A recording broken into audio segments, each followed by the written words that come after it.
Hey, hello there guys, welcome to this video. What you see on screen is Starcraft 2. I'm going to start a new series, and on this channel I'm going to change some things. The content on the second channel was pretty damn cringy, so I'm going to repurpose this channel for the gaming side of things and try and have a less cringy channel on this one.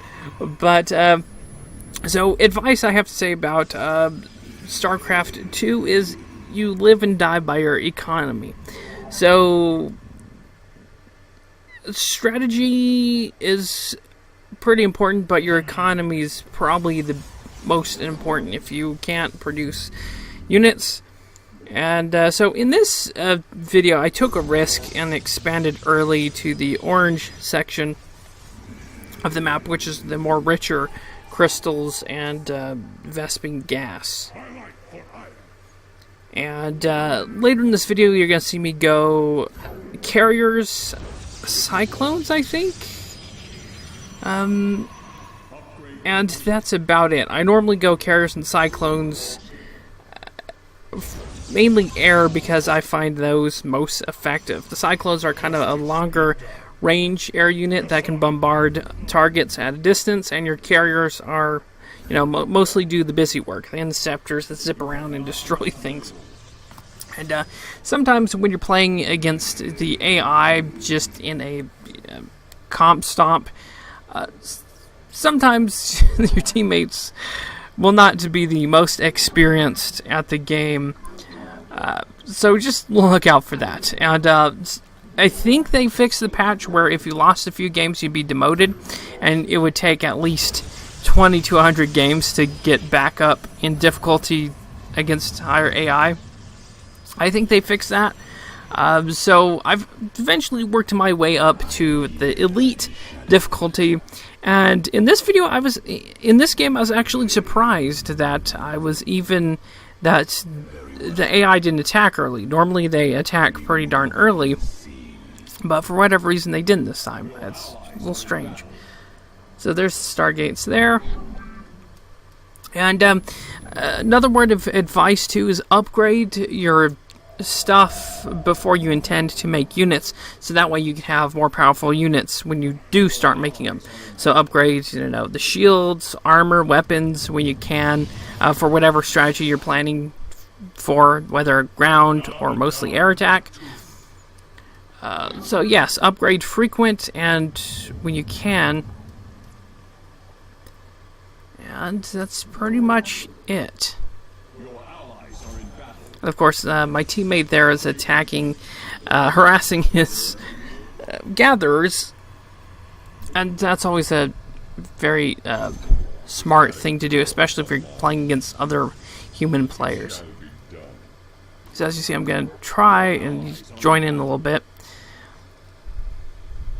And you can link commands too by holding the shift key. So if you have if you want to have a unit move along a specific path where you don't have to babysit and move them, you just hold down the shift key and click where you want them to go in a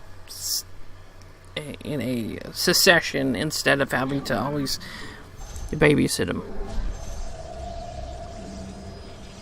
You can even do that with attacking. So just a handy tip. Just a tip.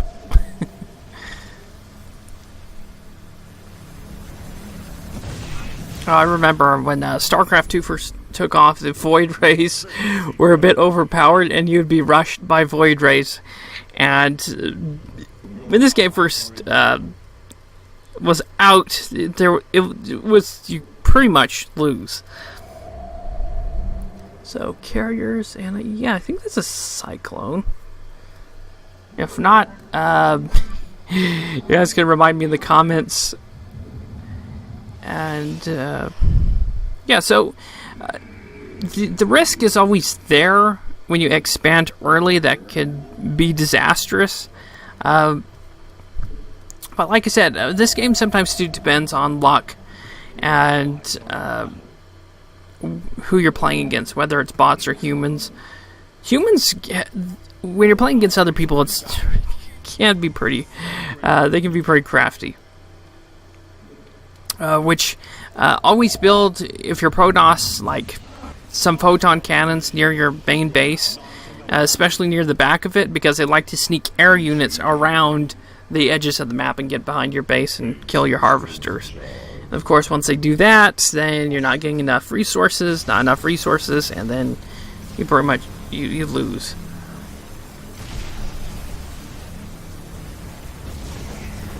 Oh. It's like the AI finally got on.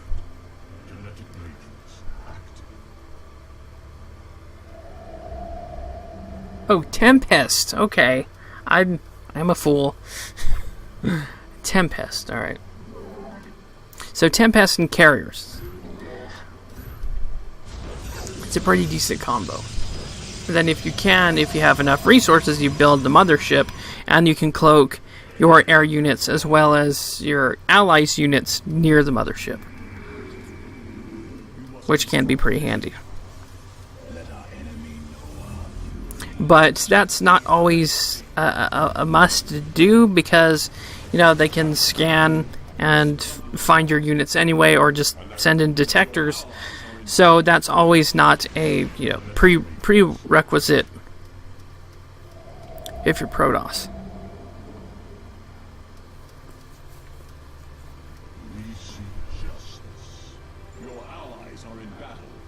And try and save resources when you can, because Protoss, the quality of units for Protoss are a little bit better because they got the shields and are more useful. However, they're more expensive too. So always keep that in mind if you're playing Protoss. Don't always be frivolously spending resources down to zero.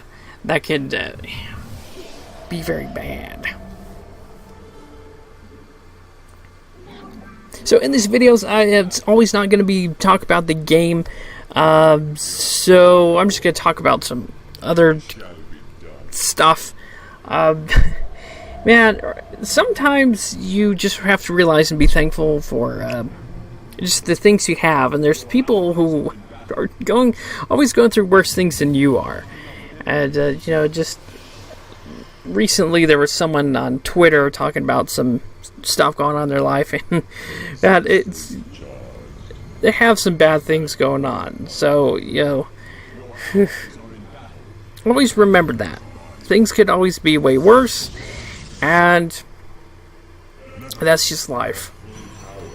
And another thing too, you kind of have to pull yourself out of your, especially if you're in a depression or just bad state, you kind of have to pull yourself out of that state of mind. No one's going to do that for you. However, you can talk about certain things, and that probably helps as well with other friends, family, what have you. But always remember, at the end of the day, the fight starts and ends with you if you're dealing with, certain things going on. Of course, there's wraiths, some siege tanks. But I think he doesn't have sufficient air defense. The AI doesn't. And I love carriers. Carriers are my favorite unit, just because if you get a horde of them, there's so many of those interceptors flying around.